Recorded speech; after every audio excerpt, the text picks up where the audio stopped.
Bien, bonjour, rebonjour à tous. Je vais afficher la démonstration technique.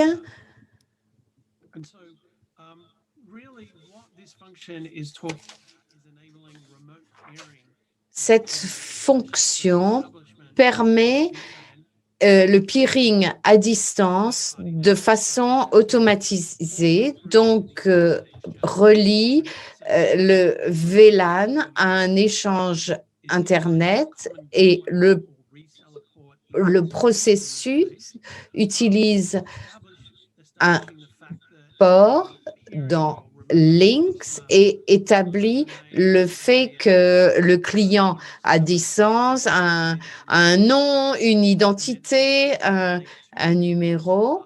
Et donc, on va pouvoir établir à partir de là la connexion entre les deux.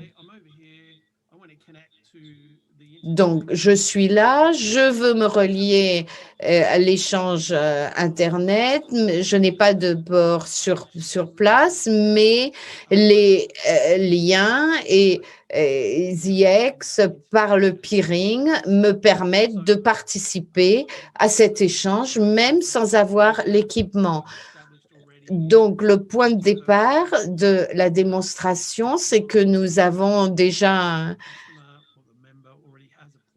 le membre a déjà un port présent, voilà, je fais le login, c'est une démonstration graphique. Donc, je refais, voilà, le nom, l'adresse et mot de passe. Il s'agit d'un environnement SDN, ici Epsilon. Donc, nous arrivons dans l'environnement SDN.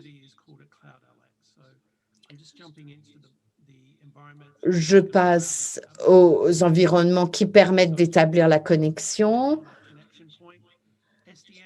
Donc, j'arrive à un point de connexion. Les SDN ont généralement 3 types de connectivité qui conduisent la connectivité programmable,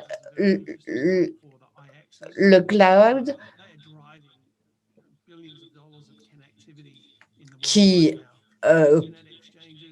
il y a aussi les échanges Internet, bien sûr, et d'autres centres de données. Mais dans ce cas, nous allons nous connecter à Lynx par le biais d'un échange Internet.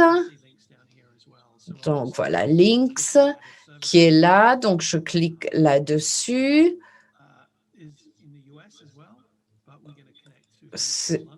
C'est aux États-Unis aussi, mais là, nous allons nous connecter à Lynx Londres à partir de l'Afrique, donc de Cape Town. Donc, du Cap, nous voyons qu'il y a un port que l'on peut sélectionner. Il y a une liste de ports disponibles. Donc, nous allons nous connecter en utilisant le port Lynx présélectionné pendant 1 an et 50 mégabits par seconde. Et à ce moment-là, il y a un prix qui s'affiche. Donc, vous vous souvenez de mes 6 points clés? Eh bien, c'est le processus que nous suivons actuellement. Donc, voilà pour les VLAN disponibles. Je sélectionne le 3e. Pour le système autonome, je mets les références Epsilon AS. Donc, je remplis les spécifications de l'application Lynx. Donc, il ne s'agit pas de nouvelles données, il s'agit simplement de la numérisation des spécifications de Lynx existantes. Voilà, donc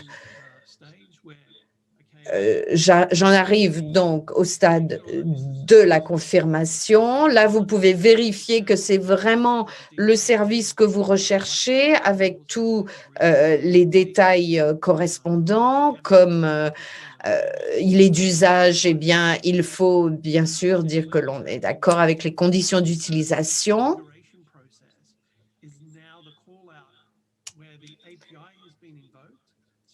Donc, l'API a été invoquée par ce service de configuration et les informations sont envoyées à Lynx et à partir de là, on orchestre le service mais il faut attendre la confirmation de Lynx.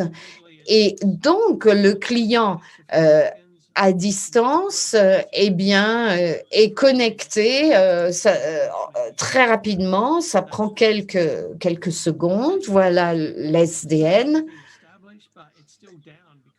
Le service a été établi, mais il ne fonctionne pas encore parce qu'il n'y a pas eu encore la confirmation de Lynx. C'est une interface API qui a été conçue par l'échange Internet. Donc, nous avons utilisé les différentes données d'API, nous avons capturées et nous les avons envoyées et ça a été accepté par Lynx. Je ne vais pas donner les détails de l'API, mais dans le site lui-même, il y a toutes les informations nécessaires. Voilà. Je donne la parole à Mike parce que c'est lui et son équipe qui vérifient toute l'information. Donc, il s'agit d'un système interne CRM.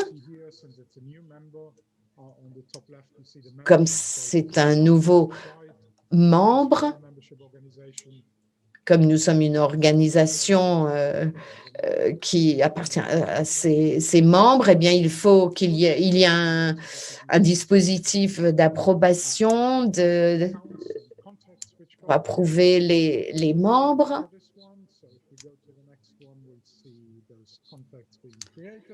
Voilà les contacts qui ont été créés. Il y a un contact de facturation, bien entendu, et puis il y a également un contact technique pour l'application de la fonction. Et enfin, il y a les pages services. Étant donné qu'il s'agit d'un nouveau service. Et par conséquent, il a un état réservé parce qu'il s'agit d'un nouveau service, comme je l'ai dit, mais il est enregistré. Et à ce stade, ce serait un ingénieur, un technicien qui prendrait le relais. Si nous avions pris un exemple de service existant, eh bien, à ce moment-là, il n'y aurait pas d'intervention ultérieure technique. Ce serait simplement transféré au réseau et appliqué. Et je rends la parole donc à Marc maintenant. Merci. Mike, une fois que l'équipe de Mike a validé tout cela, alors le service est mis en ligne et devient live. Et à ce moment-là, on peut voir la ligne verte pointillée correspond au débit de trafic de bout en bout. Il y a vous pouvez obtenir des statistiques sur le débit pour voir comment ça fonctionne de bout en bout du trafic, des statistiques sur la perte de trame, par exemple. Voilà, donc pour ça, ça permet véritablement de modifier l'expérience de l'utilisateur. Ça permet de gagner beaucoup de temps pour des compagnies comme Epsilon, au fur et à mesure qu'il y a des fonctions de plus en plus de plus en plus de fonctions programmables et de plus en plus